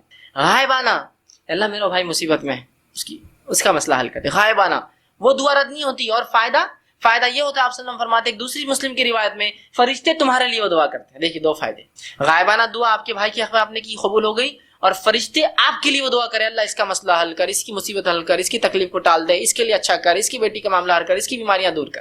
فرشتے آمین آپ کے لیے کرتے ہیں. تو آپ کرتے ہیں, اور آپ سے اچھی مجلس, آپ سے تم سے اچھی مجلس تمہارے لیے دعا کرتی ہے. کتنے فائدے. تو سفر تو اچھا موقع اللہ رد نہیں کرتا, تو خوب غائبانہ دعائیں کیجیے لوگوں کے لیے, امت کے لیے, مصیبت زداؤں کے لیے, جان پہچان والوں کے لیے, دوست احباب کے لیے, اور ہر وہ شخص جو آپ سے دعا کے لیے کہے ضرور اس کے لیے دعا کیجیے. ٹھیک, تو سفر میں دعاؤں کا اہتمام. اسی طرح 10ویں چیز جو آپ یاد رکھیں گے سفر کے ادب اور اخلاق میں یہ ہے کہ کسی منزل پر اترے تو آپ جو ہے دعاؤں کا اہتمام بڑا ہے. اور آپ صلی اللہ علیہ وسلم کسی منزل پر اترتے تو دعا پڑھتے اور یہ کہتے, ان کلمات کو جو امام جو ہے تبرانی نے اپنی تبرانی کے اندر جو ہے اس کو نقل کیا, الاوسط کے اندر, آپ یہ دعا کرتے ہیں اعوذ بکلمات اللہ التامات من شر ما خلق، میں اللہ کے کلمے میں پناہ مانگتا ہوں ان تمام چیزوں سے، شر سے جو اس نے پیدا کیا ہے۔ تو جب آپ کسی منزل پر رک رہے ہیں تو یہ دعا ضرور پڑھیے، یہ دعا اعوذ بکلمات اللہ التامات، میں اللہ کے کلمے میں پناہ مانگتا ہوں تاماتی، ہر اس چیز سے، من شر ما خلق، جو اس نے شر نقصان والی چیزیں پیدا کی۔ تو اس سے آپ کیڑے مکوڑے، سانپ بچھو، انسانوں کے شر، تکلیف، چوری ڈکیتی، قتل و غارت گری، مسافر کی لوٹ مار، ان سے حفاظت ہوں گی، یاد رکھیں، ٹھیک ہے۔ تو آپ جب رکتے ہیں منزل پر تو ان دعاؤں کا آپ خاص طور سے اہتمام کرتے ہیں، دن اور رات کا بھی اہتمام کرتے ہیں کہ آپ دن میں داخل ہو تو الگ دعائیں، رات کی دعائیں الگ کرتے ہیں۔ اسی طرح جو چیز آپ یاد رکھیں گے سفر میں، 11ویں چیز جو ہے وہ یہ ہے کہ سفر میں جو ضرورتوں کے تحت آپ نکلے ہیں ان ضرورتوں کے پورا ہوتے ہی فوراً گھر واپس آئیے، خواہ آپ کسی جگہ نہ روکے، ٹھیک، خواہ نہ روکے۔ اور آپ صلی اللہ علیہ وسلم جو ہی سفر ختم کرتے، سفر کا مقصد پورا ہوتا، آپ سیدھے گھر لوٹتے اور صحابہ کو گھر لوٹنے کا حکم دیتے۔ خواہ گھر سے دور رہنا اچھی بات نہیں ہے، اس لیے کہ بہت ساری برائیوں کی جڑ بن سکتی ہے۔ اور آپ صلی اللہ علیہ وسلم فرمایا، صحیح مسلم کی روایت ہے، آپ نے فرمایا کہا سفر ایک طرح کا عذاب ہے، سفر ایک طرح کی تکلیف ہے، سفر ایک طرح کی آزمائش ہے، سفر ایک طرح کا عذاب ہے جو کھانے پینے اور آرام سے روکتا ہے نا، کھانا پینا آرام سب حرام ہو جاتا ہے۔ آپ چاہے پلین سے کیوں نہیں آ رہے ہو اس کے بعد بھی تھکان ہوتی ہے، اس لیے کہ وہ آپ کو سکون نہیں ملتا جو گھر پر ملتا ہے، وہ کھانا میسر نہیں جو آپ کو گھر پہ ملتا ہے۔ تو سفر جو ہے ایک طرح کا عذاب ہے جو کھانا پینے اور آرام سے روکتا ہے۔ جب تم میں سے کوئی اپنے سفر کی ضرورت پوری کرے تو جلدی سے اپنے اہل کی طرف واپس لوٹ جائے۔ جب بھی تم میں سے کوئی سفر کی ضرورت پوری کر لیے، تجارت ہو گئی، آپ گھر نہیں، ہم رک جائیں گے یار 4-5 دن ذرا رہیں گے یہاں، ہے نا، گھر پہ بہت بور ہو رہے تھے، تھوڑا ریلیکس ہو جائیں گے، ہے نا۔ الٹا ہے، آپ کہہ رہے گھر جلدی پہنچو، اس لیے کہ گھر تمہارے دور ہونے سے تمہاری بیوی اکیلی ہے، بیوی نہیں تو گھر کی محرم عورتیں اکیلی ہے، بچے تمہاری تربیت سے محروم ہیں، ہو سکتا ہے 2-3 دن یہ بڑا وقفہ ہو جاتا ہے، کبھی کبھار بچوں کے بگڑنے کے لیے بھی یاد رکھیے 2-3 دن ایک بڑی جس کو کہیں گے ایک وقفہ ہو جاتا ہے جس سے بچے کبھی بگڑ جاتے ہیں۔ ایک دعوت میں جا کے گالی دینا شروع کر دیا، اتنے سو کافی تھا بگڑنے کے لیے۔ تو آپ 3 دن 4 دن گھر سے باہر ہے، 10 دن ہے، تو کوشش کریں ضرورت کے تحت تو آپ جتنے دن باہر رہ سکتے ہیں، لیکن ہوتے ہی فوراً گھر آئیں تاکہ بیوی بچے ہیں، ان کی تربیت ہے، ان کے کافی مسائل ہوتے ہیں، یاد رکھیے، جن کو ہم سمجھ نہیں پاتے ہیں۔ جب ہم ہوتے ہیں تو ہم کو سمجھ میں آتا ہے کیا کیا مسائل ہوتے ہیں گھر کا، مرد باہر چلے جانے سے، ایک عورت چلے جانے سے، ٹھیک ہے۔ تو جیسی سفر ختم ہو، سفر کی ضرورتیں ختم ہو، فوراً گھر کی طرف دوڑے، خواہ نہ روکی۔ لیکن آج ہمارے گھر وہ سکون کی جگہ نہیں رہے، اس لیے ہم سفر میں سکون پاتے ہیں اور گھروں میں بے اطمینان رہتے ہیں۔ کچھ لوگ ہوتے ہیں راتوں میں نکڑوں پہ کھڑے ہوتے ہیں، تجارت سے 8-9 بجے آتے ہیں، کاروبار سے، دکانوں سے، آفیسز سے 8-9 بجے آتے ہیں، گھر میں کھانا کھاتے ہیں اور باہر نکل کے اب محفل جم رہی، نکڑ چوراہے میلے ٹھیلوں پر۔ اور کب تک جم رہی محفل؟ لیٹ نائٹ، 10-10 11-11 12-12 بجے تک۔ اور کائے کی محفل ہے؟ ہاں، پورا ایسا دور سے آدمی دیکھو تو لگتا ہے آگ واگ تو نہیں لگی، نہیں مسلمان لوگ بیٹھے وہاں، تھوڑے سے آگ واگ نہیں لگی، ہے نا، آگ واگ نہیں لگی۔ یا پھر اگر سگریٹ تمباکو نہیں تو پھر وہ پوڑی کھاتے ہیں نا۔ جیسا صبح آپ اگر آئے، جیسا صبح آپ آئے تو آپ کو پتا چل جائے گا کتنے لوگ کھڑے ہوئے تھے، 1 2 3، بلکہ کچھ لوگوں کو تو بچے رہتے ہیں ان کو عادت تھی، یہ تایا کا ہے، یہ لمبی پچکار ہے وہی مارتے، یہ چچا کی چھوٹی والی، انہوں دانتوں کے بیچ میں سے مارتے، ہے نا، سیدھا نہیں تھوکتے انہوں، ہے نا، یہ فلاں کا ہے، بچوں کو بالکل مارا رہتا ہے، یہ 300-120 کا لال زیادہ رہتا ہے، یہ والا ہے، یہ جو ہے، یہ جو حیدرآبادی جو کھاتے ہیں ہمارا تایا اس کا ہے، یہ ان کو پتہ چل جاتا ہے۔ جیسا ہوتا ہے نا، ایک کھیت میں ہوتے جو لوگ کھیتی کرتے ہیں ان کو پتا ہے، جو لوگ جانور پالتے بڑے جانور، جب آپ کا کھیت خالی ہو جاتا تو وہ بولتے بھائی ایک رات تمہارے جانوروں کو ہمارے کھیت میں لا کے چھوڑ دو، تاکہ وہ جو غلاظت کریں گے وہ کھاد بنتی ہے پھر، ہے نا۔ کھیتی والوں کو معلوم، وہ پیسے بھی دیتے ہو، راجستھانی لوگ جو بڑے گائے بیل لے جاتے ہیں ان کو بولتے 1 رات 2 رات آپ کی جانوروں کو ہمارے کھیت میں ٹھہراؤ ذرا لا کر، ٹھیک۔ تو اس سے جانور رکے، آپ ایسی جگہ سے گزرے جانور رکے تھے رات میں تو آپ پہچان لیں گے نا پوری غلاظت سے۔ تو ویسا ہوتا ہے، مسلمان رات میں ہاں رکے ہوئے تھے نا، پچکاریاں دیکھ رہے نہیں آپ، میرا گھر کو کل ہی رنگ کیا تھا، یہ سب مار کے گیا مسلمان، تو غلاظت کر کے گئے انہوں نے، ٹھیک۔ تو اس طرح سے حالت ہے ہمارے۔ اور اس کے بعد جو ہے صبح پھر دیر سے ہوتی ہے نا۔ اور یاد رکھیے اگر آپ فجر سے اٹھ کر کام نہیں کرتے تو یہ بات یاد رکھیے، آپ اپنے زندگی کے ہر روز 4 گھنٹے ویسٹ کرتے ہیں۔ تو جو آدمی فجر میں نہیں اٹھتا تو یقیناً 10 بجے تک وہ فریش ہوتا ہے، تو فجر اگر 6 بجے ہے، 7 8 9 10 4 گھنٹے ویسٹ کر رہے ہیں آپ کی لائف کے، آپ ڈیلی کر رہے ہیں ویسٹ۔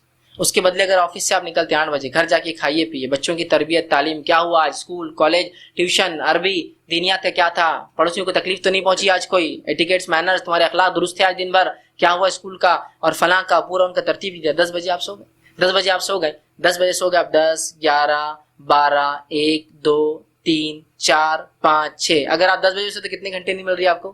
9 ہوتا ہے نا، کچھ لوگ 6 گھنٹے تو ایک نیند آدمی کو کافی ہوتی ہے، لیکن کچھ لوگ کچھ حالات کی وجہ سے زیادہ سونا، تھکان زیادہ ہے، تو 9 گھنٹے آپ سو رہے، 6 بجے آپ اٹھے، نمازیں 6 ساڑھے 6 الگ مختلف جگہ مختلف موسم میں ہوتی رہیں گی آگے پیچھے. پھر آپ اٹھے فجر پڑھی. اب فجر سے 10 بجے تک کتنا ٹائم ہے آپ کے پاس؟ 4 گھنٹے. اگر آپ راتوں کو نہ جاگے تو دن میں آپ 4 گھنٹے سیونگ کر سکتے ہیں. 10 بجے سے آفس جاب ہے تو صبح 6 سے لے کر 9 تک کوئی اور جاب پکڑی, آپ کو لگتا ہے آپ کو پیسوں کی ضرورت ہے, 3 گھنٹے آپ پارٹ ٹائم کیجیے. کر سکتے ہیں نا؟ کر سکتے ہیں. اور صبح جو آپ نے جو دعا کی, اس دعا کے اثرات آپ دیکھیے. آپ نے کہا کہ اللہ میری صبح میں میری امت کی برکت دے, اس کے اثرات دیکھنا ہے. تو جن لوگوں کی تجارت اعلیٰ صبح چالو ہوتی ہے ان کی زندگیوں میں اور اولاد میں برکت دیکھ کے آپ خود تعجب کرتے ہیں. باغبان برادری کو لے لیجیے, کب دھندے چالو ہوتے ہیں ان کی؟ رات میں 3 بجے. 7 بجے تو گھر پہ آ گیا اور پورا فنش کر کے. ان کی اولاد کی برکت دیکھیے اور ان کی مال کی برکت دیکھیے, ہے نا. سیٹ ہے ایک دم پوری وائٹ داڑھی, بڈھے ہو گئے اور کرشمہ پہ گھومتے ہو. ہمارے جوان خالی دیکھتے رہتے ہیں ان کو, باغبان سیٹ گھوم رہے کرشمہ پہ. اتنا دیا اللہ نے ان کو اس عمر میں بھی جو انجوائے کر رہے لائف کو, ہے نا. بچے بھی خوب عیش کر رہے ہو, خوب کتنے 50 پوتے ہیں ان کو, اتنے بچے ہیں ان کو 10-15 اور بچیاں ہیں اور نواسے ہیں اور خاندان ادھر پھیلا ہوا ادھر پھیلا ہوا اور ادھر پھیلا. صبح کی تجارت ہے ان کی برکت. قریش برادری کو اٹھا لیجیے, صبح کی تجارت ہے نا. صبح تو کمیلے سے نکل گیا, مارکیٹ میں مال آ گیا, 7 بجے دکانیں کھلی گوشت کی, حلال تجارت ہے. صبح کر رہا ہے, صبح اٹھتے ہیں 2-3 بجے سے جو سحر کا یا جس کو ہم کہیں گے تہجد کا وقت ہوتا ہے, فجر تک تو فری ہو گیا ہو, جا کے نماز پڑھ کے آیا اور فری ہو گیا ہو. اب وہ جانور گاڑی میں چل رہا ہے اور دوسرا لوگ شروع کر رہے اپنا کام. ایک بھائی نے کام کر دیا, دوسرا بھائی اس کو اٹھا کے اب دکان پہ لے جا رہا ہے نا. برکت دیکھیے ان کی اولاد میں اور مال کے اندر. بولیں کیا مال ہے اور کیا برکت ہے یار ان کے پاس, کیا عجیب معاملہ. صبح کی برکت ہے نا. اب ہم سے صبح تجارت ہوتی ہی نہیں ہو, کہاں ہوتی, صبح اٹھنا ہی نہیں ہوتا. صبح کی تجارت کیا فائدہ. اب آپ بولیں گے آج کے زمانے میں تو صبح کون وہ کر رہا ہے. آج بھی ایسے لوگ جو صبح کی تجارت کی قائل اور فجر کی بعد دکانیں کھولتے ہیں اور برکت ہے. اور صبح کی تمام تجارت ہے, دودھ والوں کا بزنس لے لیجیے آپ, برکت ہے اس لیے کہ صبح ہوتی ہے. دیکھیے صبح میں برکت ہے اس امت کی. آپ سے میں دعا کی ہے خیر کی, اور ہماری صبح تو نیند میں جا رہی ہے, ویسٹ کر رہے ہیں ہم لائف کو. تو 4 گھنٹے آپ ویسٹ کرتے ہیں. تو گھر کو بنائیے, تو سیدھا گھر لوٹ آئیے. سفر ہو گیا گھر, تجارت ہوگی گھر, کام کاج ہو گیا, کیا لانا آپ کو گھر, دوست ووست نہیں گھر. تو گھر کو وہ جگہ بنائیے جہاں اس کو یاد آئے. آئیے اس کے علاوہ 12واں نکات یہ ہے کہ واپس آتے ہوئے جو ہے آپ جو ہے 3 بار جو اللہ اکبر کہیں اور بار بار یہ ذکر کریں. نبی اکرم صلی اللہ علیہ وسلم جب لوٹتے ہیں اور گھر کی طرف آتے ہیں 3 مرتبہ اللہ اکبر کہتے ہیں اور بار بار یہ دعا جو ہے آپ بار بار پڑھتے ہیں, ٹھیک ہے. اور وہ کہتے ہیں آئبونا تائبونا عابدونا لربنا حامدون. آپ سب یہ دعا کرتے 3 بار اللہ اکبر اور بار بار کہتے ہم واپس آنے والے ہیں, توبہ کرنے والے, اپنے رب کی عبادت کرنے والے اور تعریف کرنے والے ہیں. ٹھیک, یہ کہتے ہوئے آپ گھر آتے. 12ویں چیز 13ویں چیز, آپ صلی اللہ علیہ وسلم جب گھر آتے تو سیدھے گھر داخل نہ ہوتے, پہلے پیغام بھیج دیتے تاکہ گھر کی عورتیں سنور جائے, سدھر جائے. شوہر آ رہا ہے یا کوئی آ رہا ہے گھر کے اندر, ٹھیک. اسی طرح بچے تیار ہو جائے, ریڈی ہو جائے, یا پھر کچھ ایسی چیز ہوں گی جو ضرورتیں ہوں گی جس کے تحت اب گھر میں آدمی نہیں ہے تو عورتیں کسی بھی حال میں تو وہ اپنے آپ کو سنبھال لیں. تو نبی اکرم صلی اللہ علیہ وسلم اچانک جانے سے احتیاط کرتے. آپ سفر سے آتے, مسجد نبوی جاتے, 2 رکعت نماز پڑھتے وضو کر کے اور اس کے بعد گھر جاتے, ٹھیک. 2 رکعت نماز پڑھتے. لیکن آج یہ سنت بھی ہم بھلا چکے, گھر آنے سے پہلے آپ نماز پڑھتے. اب یہ سنت بھلانے کی وجہ یہ بھی کہ ہماری مسجد نماز کے بند ہو جاتی. اب میں رات میں 3 بجے سفر پہ آتا تو کون سی مسجد میں کھلی ملیں گی. آپ سب جب بھی سفر سے آتے ہیں تو پہلے مسجد نبوی جاتے, صحابہ کو بھی کہتے تم سیدھے گھر نہ جاؤ. صحابہ اور دوسرے لوگ اپنے گھروں پیغام پہنچاتے, ہم آ رہے ہیں, وضو کرتے, 2 رکعت نفل پڑھتے اور پھر گھر جاتے. اللہ کی حمد و ثنا شکر کی میں پہنچ چکا. اور جب کسی جگہ جاتے وہاں جب اترتے تو وہاں بھی 2 رکعت نفل پڑھتے, نماز پڑھتے. تو آتے آپ نماز پڑھتے, گھر پر اطلاع دی جاتی کہ آپ آ گئے ہیں اور اس کے بعد جو ہے آپ جو ہے اپنے گھر پہنچ جاتے. تو اچانک جانے سے آپ نے منع کیا. بیوی بچے اپنے حال احوال میں ہوں گے, یا بیوی ہے شوہر بہت دنوں بعد آ رہا ہے تو اپنے حال احوال سدھار, اس کو وقت مل جائے گا اپنا حال احوال سدھارنے کا, ٹھیک ہے. تو یہ بات بڑی اہم ہے. اور اس چیز کا خواتین بھی خیال رکھے جو آپ سب نے یہ کہا کہ ڈائریکٹ نہ جاؤ بلکہ اپنے آپ کو سدھارنے کا حکم دیتے. وہ ایک روایت ہے آپ نے فرمایا کہ اپنی داڑھیوں کو جھاڑو اور سنوارو گھر جانے سے پہلے. تو اس کا ہمارے کچھ بھائی مطلب ہے داڑھیوں کو کاٹو, سوارو کا لفظ ہے, کاٹو لفظ کا ہے. چونکہ کیا ہوتا سفر سے انسان آ رہا ہے, بال اب اندازہ لگائیے آپ دھول مٹی میں عرب کے علاقوں میں سفر کر رہے ہیں, پسینے سے بال بھر رہے ہیں, داڑھی پھیل چکی ہے, جھاڑو جماؤ, جھاڑنا جمانا جماؤ, سدھارو. آپ کسی بھی حال میں آپ گھر چل رہے, داڑھی بکھری ہوئی ہے, تو بیوی کیا بولی کیا ہوا, سب خیریت سے تو ہے نا, کہاں مار لگا, کس نے لوٹا. آپ بولیں کچھ نہیں یار, تو چہرہ ایسے کیوں بنا کے, بال جما کے نہیں آ سکتے تھے گھر میں, ہے نا. وہیں آدمی گھر آتے وقت جو ہے ٹرین میں جو ہے کنگھے سے اپنے بال جما لے, یا ایروپلین سے اترا ایئرپورٹ پہ جما لے, یا ٹوائلٹ واش رومس میں جائے کہیں بال جما لے, اچھے کر لے, پھر گھر پہنچے. تو آدمی کو لگتا ہے اور بڑا سکون سے, چاہے تکلیف کتنی بھی ہو لیکن ان کو بھی ذہنی سکون ملتا ہے, آپ کو بھی ذہنی سکون. تو آپ انفارمیشن پاس کر دیتے تاکہ اگر بیویاں ہوں تو اپنے شوہر کے لیے تیار ہو جائے, ٹھیک. اس طرح کا یہ کام تھا, ٹھیک. سیدھا نہیں جاتے. 14ویں چیز 14 پوائنٹ یہ ہے کہ عورت اکیلے سفر نہیں کر سکتی. یاد رکھیے, یہ سفر کے آداب اور اخلاق میں یہ بات یاد رکھیے, عورت اکیلے سفر نہیں کر سکتی. عورت کے ساتھ محرم کا ہونا سفر میں شرط ہے, یاد رکھیے, شرط ہے. تو عورت بغیر محرم کے سفر نہ کریں. ہاں شہر کی لمیٹیشنز کے اندر سفر کر سکتی ہو, within boundaries of city limits جو ہو سکتا ہے, پھر وہ شہر آگے پیچھے ہوتے رہتے بڑے اور چھوٹے, لیکن اس سے باہر وہ سفر بغیر محرم کے نہیں کریں گی. اور 15واں اور آخری پوائنٹ یہ ہے کہ جب آپ سفر میں ہوں تو دوسرے مسافروں کا خیال رکھتے ہوئے آپ سفر کریں گے, ٹھیک ہے, کہ دوسروں کی مدد کرتے رہیں گے. امر بالمعروف اور نہی عن المنکر کا سفر کے پورے مراحل میں انجام دیتے رہیں گے. امر بالمعروف میں یہ ہوگا اچھائی کا حکم دیں گے, مصیبت زدہ لوگوں کی مدد کریں گے, مسافروں کی مدد کریں گے, لوگوں کا سامان اٹھائیں گے اور رکھیں گے, لوگوں کے لیے فروانی پیدا کریں گے, اپنی وجہ سے لوگوں کو تکلیف نہ ہو اس کا بالخصوص خیال رکھیں گے. یاد رکھیے, بالخصوص خیال رکھیں گے, ٹھیک. انشاءاللہ آگے بات آئیں گی تو تفصیلات اور رکھوں گا, چونکہ احکامات ابھی باقی ہے کچھ. خصوص خیال رکھیں, اچھائی کا کام کرتے رہے, اچھائی کا حکم دے, اور برائی سے روکنے کا مسلسل کام کرتے رہے. کوئی برا کام کر رہا اسے روکے, کسی کو نصیحت کرے, کسی کو واعظ کرے. غیر مسلم بھائی ہمارے اگر سفر میں ہو تو ان کو دعوت اسلام پہنچائے. لمبا وقفہ ہے, 10 گھنٹے کا سفر ہے, میرا بھائی ساتھ میں ہے, اس سے اچھا کیا موقع ہوگا, وہ بھی فری ہے, اس کے علاوہ کچھ کام نہیں ہے, آپ بھی فری ہے. اسلام کی دعوت دے, اسلام ایکسپلین کرے, مسلمانوں کے بارے میں غلط فہمی دور کرے, قرآن کی دعوت دے, نبی کریم صلی اللہ علیہ وسلم سیرت کی دعوت دے, اسلام کی طرف متوجہ کرے, مسلمان جو بگڑے ہوئے ان کی اصلاح کرنے کی کوشش کرے. امر بالمعروف اور نہی عن المنکر کا فریضہ پورے سفر کے شروع سے آخر تک خود بھی اس پہ عمل کرے اور دوسرے لوگوں کو بھی کرتے رہے, دعوت اسلام دیتے رہے, برائی سے روکتے رہے, بدعت سے روکتے رہے. شرک کرنے والوں کو آپ توحید کے بارے میں سمجھائیں, جو بدعت کرے ان کو بدعت سے روکے, جو غیر مسلم ان کو اسلام پہنچائے, اسلام قرآن پہنچائے, قرآن کی دعوت دے. مسلمان بھائی ہے تو قرآن کی تلقین کرے, نمازوں کا اہتمام کا اس کو وہ کرے. بہت سارے کام ہے, تو امر بالمعروف اور نہی عن المنکر کا فریضہ انجام دیتے رہے. تو یہ تھے 15 نکات جو آپ ادب اور اخلاق کے اس میں رکھیں گے. اب آئیے سفر کے کچھ احکامات, چونکہ سفر میں کچھ عبادتیں بھی ہوتی ہیں, اب وہ عبادتیں کیسے کریں تو احکامات بھی رکھیں گے. تو سفر کے احکامات میں سب سے پہلی چیز یہ ہے کہ آپ کو سفر کے اندر نماز کی قصر کی اجازت ہے, ٹھیک. آپ کیا کر سکتے ہیں, سفر کے اندر آپ نماز کو قصر کر سکتے ہیں. یہ پہلی چیز اللہ رب العزت نے قرآن میں فرمایا, سورہ نساء سورہ نمبر 4 آیت 101 میں, اور کہا وَإِذَا ضَرَبْتُمْ فِي الْأَرْضِ فَلَيْسَ عَلَيْكُمْ جُنَاحٌ أَن تَقْصُرُوا مِنَ الصَّلَاةِ, کہ جب تم میں سے کوئی شخص جو ہے زمین کے اندر سفر کر رہا ہو تو اگر اپنی نماز میں قصر کر لے تو اس پر کوئی گناہ نہیں ہے, ٹھیک ہے. تو قرآن نے اس کا حکم دیا, تو سفر میں آپ نماز کو قصر کر سکتے ہیں. قصر نماز صرف 4 رکعت والی 2 رکعت ہو جاتی ہے, باقی نماز جیسے کہ ویسی رہتی ہے. فجر کی 2 رہتی ہے, مغرب کی 3 رہتی ہے, صرف 4 2 ہو جاتی ہے. ظہر کی 4 2 ہو جائیں گی, عصر کی 4 2 ہو جائیں گی, عشاء کی 4 2 ہو جائیں گی. تو قصر صرف 4 رکعت میں ہوتا ہے, 2 میں نہیں. ورنہ ایک صاحب نے مجھ سے ایک بار پوچھا کہ فیض بھائی یہ تو وہ قصر بولے تو آدھا ہوتا نا, بولے تو میں کیا کرتا ہوں, بولے ظہر عصر میں تو مسئلہ نہیں آ رہا, بولے میرے کو فجر میں مسئلہ نہیں آ رہا, مغرب میں بہت مسئلہ آ رہا, بولے 1.5 رکعت پڑھنے میں. تو میں مغرب میں 1.5 رکعت کیوں پڑھ رہا ہے, تو بولے قصر کا مطلب ہاف ہوتا ہے. بولے ہاف نہیں ہوتا ہے, شارٹ کرنا ہوتا ہے, تو وہ شارٹ سیکھنا پڑے گا نا, ہاف نہیں ہو تو. ارے بولے میرے کو لگتا تھا بولے شارٹ کرنا, تو میں 1.5 کے چکر میں بہت پریشان تھا, تو میں احتیاطاً 2 پڑھ رہا تھا. بولے نہیں, اور بولا فجر پھر کیسا کر رہے تھے, بولے آپ 1 رکعت. ان کو سمجھ میں نہیں آیا. تو 2 فجر کی 2 رہیں گی, مغرب کی 3 رہیں گی, صرف 4 والی 2 ہو جائیں گی. ظہر کی 4 2, عصر کی 4 2, عشاء کی 4 2. اور نبی اکرم صلی اللہ علیہ وسلم سفر میں بھی وتر پڑھتے تھے, 3 وتر کی آپ یاد رکھیے. اتنا تو آپ کو کم از کم کرنا ہے. تو سفر میں آپ قصر کر سکتے. ایک پہلی ڈھیل اور چھوٹ آپ کو دی گئی. دیکھیے آپ کو کرنا ہے تو بھی درست, کوئی نہ بھی کرے تو کوئی حرج نہیں آتا, اس لیے کہ کچھ صحابہ اس کو کرتے تھے اور کچھ صحابہ نہیں کرتے تھے. کرنے والوں نے نہیں کرنے والوں کو برا نہیں کہا, اور نہیں کرنے والوں نے کرنے والوں کو برا نہ کہا. لیکن ہمارے پاس جو سفر میں قصر نہیں کرتے وہ مسلکی ہٹ دھرمی سے نہیں کرتے. ہمارے مسلک میں قصر نہیں. ارے پاگل انسان, قرآن میں قصر کا لفظ ہے, تیرے مسلک میں نہیں ہونے سے کیا ہوتا ہے. قرآن نے کہا, سورہ نساء کہہ رہی ہے کہ تم پہ کوئی حرج نہیں اگر تم قصر کر لو.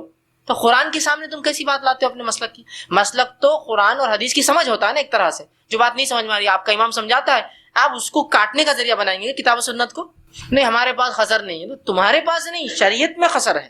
تو جو کر سکتا ہے کرے, جو نہیں کر سکتا ہے اس کو باہر نہیں آتا. لیکن جو تعصب سے نہیں کرتے, میں ان کے لیے کہہ رہا ہوں. کچھ لوگ پوری پڑھنا چاہتے ہیں, اللہ نے صحت دیا, حالات دی, بالکل پڑھی, کوئی حرج.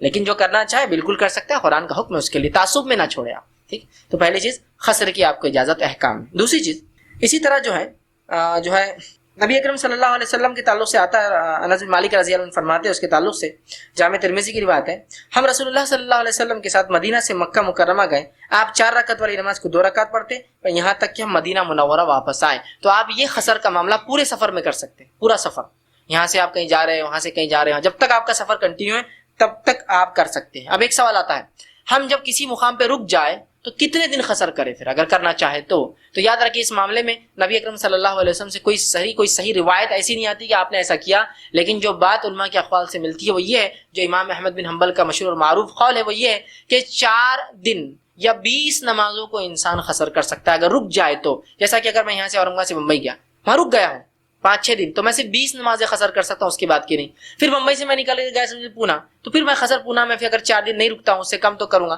پونا سے نکل کے احمد نگر تو وہاں بھی خسر کروں گا، پھر اورنگ آباد واپس آیا میں. سمجھ رہے آپ؟ تو ایک جگہ اگر آپ رک جائے تو 20 نمازیں آپ خسر کر سکتے ہیں. لیکن اگر کنٹینیوس ٹریول ہے، یہاں سے دلی، دلی سے بمبئی، بمبئی سے کلکتہ، کلکتہ سے فلاں، فلاں سے فلاں، تو آپ جتنے دن سفر میں اتنے دن خسر کر سکتے ہیں. لیکن جب رک جائے تو اس کے لیے کوئی صحیح دلیل تو نہیں ہے، لیکن امام احمد بن حنبل کا یہ معروف قول ہے کہ وہ 20 نمازیں یا 4 دن تک خسر جو ہے ایک مقیم ہونے کے بعد کر سکتا ہے. ٹھیک، تو آپ خسر کریں گے، پہلی چھوٹ. دوسری چیز، اگر آپ سفر میں ہیں تو وضو کے پانی کا بھی بڑا مسئلہ ہوتا ہے، تو یہاں ایک سہولت شریعت نے یہ دی کہ آپ کو بار بار پیر دھونے کا وہ نہیں، آپ اگر مسح کر سکتے ہیں تو سفر میں 3 دن تک موضوع پر مسح ہو سکتا ہے. سفر میں یاد رکھیے، عام حالت میں 1 دن اور سفر میں 3 دن یاد رکھیے. اس کے لیے شرط یہ ہے کہ جب آپ موزے یا جرابے یا پیتابے جب پہنے اس سے پہلے باوضو ہو، اور پیتابے آپ کے پھٹے ہوئے نہ ہو جس میں سے جلد دکھتی ہو نکلتی ہو، ثابت ہونا یاد رکھیے، ورنہ پھٹے پیتابے پہ نہیں ہوگا مسح، اس لیے کہ پھر پیر کھلا ہے. ٹھیک، تو اگر آپ کے جرابے، موزے، پیتابے آپ پہنے ہوئے ہو تو 3 دن تک آپ جو ہے اس پہ مسح کر سکتے ہیں. اور یہ بڑی اچھی سہولت ہے، جو اٹھانا چاہے فائدہ بالکل اٹھائے. خاص طور سے جو لوگ ٹرین میں، ایروپلینس میں ٹریول کرتے ہیں اور شوز پہنتے ہیں، پیر دھونا بہت بڑا مسئلہ ہو جاتا ہے یاد رکھیے. اس لیے کہ وہاں پیر دھونے کا کوئی نظم ہی نہیں ہوتا ہے. واش بیسن میں کیا پیر ڈال کے پیر دھوئیں گے؟ ٹرین کے واش بیسن خاص طور سے اتنے اونچے رکھے جاتے ہیں کہ آدمی پیر نہ ڈالے اس میں. خاص طور سے عام اعتبار سے 3 فٹ کے اوپر تقریباً 3.25 یا 2.5 فٹ پہ ہوتے ہیں. ٹیبل کی ہائٹ 2.5 فٹ پہ رہتے ہیں واش بیسن. ٹرین کے اندر 4 فٹ پر ہوتے ہیں، یہاں ہوتے ہو سینے کے پاس آتے ہیں. اب پیر کیسے ڈالیں گے؟ اچھا آپ نکال کے ڈالیں گے تو ہم ہوری کا نظم نہیں، اور بیت الخلاء کے حالات کیا ہوتے ہیں مجھے بتانے کی ضرورت نہیں. وہاں تو انسان جانا ہی پسند، اتنا غلاظت کرتے ہیں، گندا کرتے ہیں، حالانکہ صاف صفائی رکھنا چاہیے. بہرحال تو آپ نے پیتابے جب پہنے سفر میں جانے سے پہلے وضو کر کے پہن لی تو آپ 3 دن تک مسح ہو سکتا. تو دیکھیے منہ دھونے میں کوئی مسئلہ نہیں، ہاتھ دھو سکتے، سر کا مسح آسان ہے. اب کیا کرے، آپ نے موزے آپ نے پہنے تھے، خالی پانی میں ہاتھ بھگائیے اور مسح کر لیجیے تو 3 دن تک. اور اس کے بڑے فائدے ہیں، ٹرین کی سفر میں تو خاص طور سے آپ اس کا فائدہ اٹھا سکتے ہیں. پلین میں بھی ہوتا ہے، پلین میں تو خیر پانی ہی نہیں ہوتا ہے تو وہاں مسح کا مسئلہ رہتا ہے، وہاں تو پورا ہی آپ کو تیمم کرنا پڑتا ہے چونکہ وہاں تو پانی نہیں. لیکن باوضو ہو کے اگر آپ چڑھ جائیں تو پیتابے آپ کو جوتا اتارنا نہیں، ہر بار جائیے صرف، اور جوتوں پہ مسح نہیں ہے، پیتابوں پر مسح کی بات کر رہا ہوں، جوتے پہ مسح نہیں ہوگا، پیتابے پر مسح ہوگا آپ. پھر اس کے جوتے آپ ڈال لیں تو اس کا فائدہ آپ اٹھا سکتے ہیں. تو آپ کو مسح کیے کی جاتا ہے، یہ حکم آپ کو شریعت نے ڈھیل اور چھوٹ کے طور پر دیا. ٹھیک، اسی طرح رسول اللہ صلی اللہ علیہ وسلم کے تعلق سے آتا ہے، آپ وسلم کے تعلق سے بتایا جاتا ہے کہ آپ وسلم نے فرمایا کہ 3 دن اور 3 راتیں موضوع پر مسح کے لیے مقرر کی، اور مقیم کے لیے 1 دن اور 1 رات. مسافر 3 دن 3 رات، مقیم 1 دن اور 1 رات یاد رکھیں. اسی طرح تیسری چیز، پانی نہ ملے تو اب کیا کریں؟ سفر میں ہے، پانی نہیں تو کیا کریں گے؟ آپ ایروپلین میں ہیں، ٹرین میں ہیں، پانی ہوتا ہے لیکن ختم ہو گیا ہے تو صرف پینے کا ہے، اتنا مہنگا ہے، خرید نہیں سکتے، سہولت نہیں، تو کیا کریں گے آپ؟ تو آپ تیمم کر لیں گے. اور اللہ رب العزت نے تیمم کا حکم جو ہے سورہ نساء سورہ نمبر 4 آیت نمبر 43 میں بیان کیا اور فرمایا وَإِن كُنتُم مَرْضَىٰ أَوْ عَلَىٰ سَفَرٍ أَوْ جَاءَ أَحَدُكُم مِّنكُم مِّنَ الْغَائِطِ أَوْ لَامَسْتُمُ النِّسَاءَ فَلَمْ تَجِدُوا مَاءً فَتَيَمَّمُوا صَعِيدًا طَيِّبًا فَامْسَحُوا بِوُجُوهِكُمْ وَأَيْدِيكُمْ.